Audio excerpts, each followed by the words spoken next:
Doctor Sudheer గారు, మీరు maximum operation వద్దు, వద్దు, వద్దు అనే అంటారు. కానీ బయటేమో అంత రివర్స్‌లో వినిపిస్తది. ఫస్ట్ ఆపరేషన్‌కి ఎళ్ళిపోండమ్మా. ఇప్పట్లో ఆపరేషన్ ఏముంది అంతా నార్మలే గదా! అంటారు. మీరది నార్మల్ కాదు అంటారు. ఎందుకంటారు? ఏ బేసిస్ మీద ఆపరేషన్ వద్దంటారు మీరు? నేనెప్పుడు కూడాను గత 8 సంవత్సరాలుగా ఏ పేషెంట్‌కి కూడాను మోకాళ్ళు అరిగిపోయింది, మోకాలు నొప్పి వస్తుందంటే, ఎట్టి పరిస్థితుల్లో మీరు ఆపరేషన్‌కెళ్ళొద్దు. ఇంకొక మంచి మార్గం ఉంది.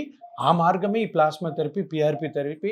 ఇప్పుడు చూడండి, ఈ మిషన్‌లో దీన్ని ఫ్లోరోస్కోపీ మిషన్ అంటాం. ఈ ఫ్లోరోస్కోపీ మిషన్‌లో ఏం కనపడుతుంది? ఇది మోకాలు జాయింట్ ఇది. ఈ మోకాలు జాయింట్‌లో మామూలుగా ఆపరేషన్‌లో ఏం చేస్తారు? ఇక్కడ నుంచి ఇదంతా కూడా తీసేస్తారు.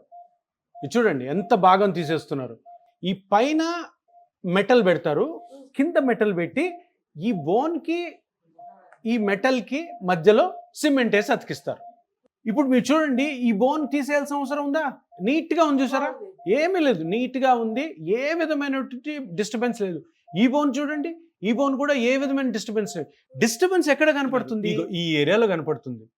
ఏం డిస్టర్బెన్స్ కనపడుతుంది? ఈ రెండు ఎముకల మధ్యలో ఇక్కడ స్పేస్ తక్కువ ఉంది. ఈ పక్క చూడండి, స్పేస్ ఎక్కువ ఉంది. ఈ పక్క చూసారా, తక్కువ ఉంది.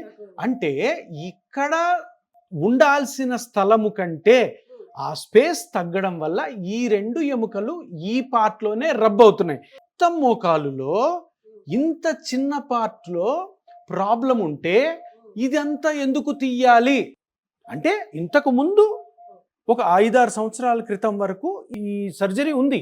కానీ ఇప్పుడు అంటే ట్రీట్మెంట్స్ మారుతూ ఉంటాయి కదా. మారుతూ ఉన్నప్పుడు వచ్చిన ట్రీట్మెంటే ఈ ప్లాస్మా థెరపీ.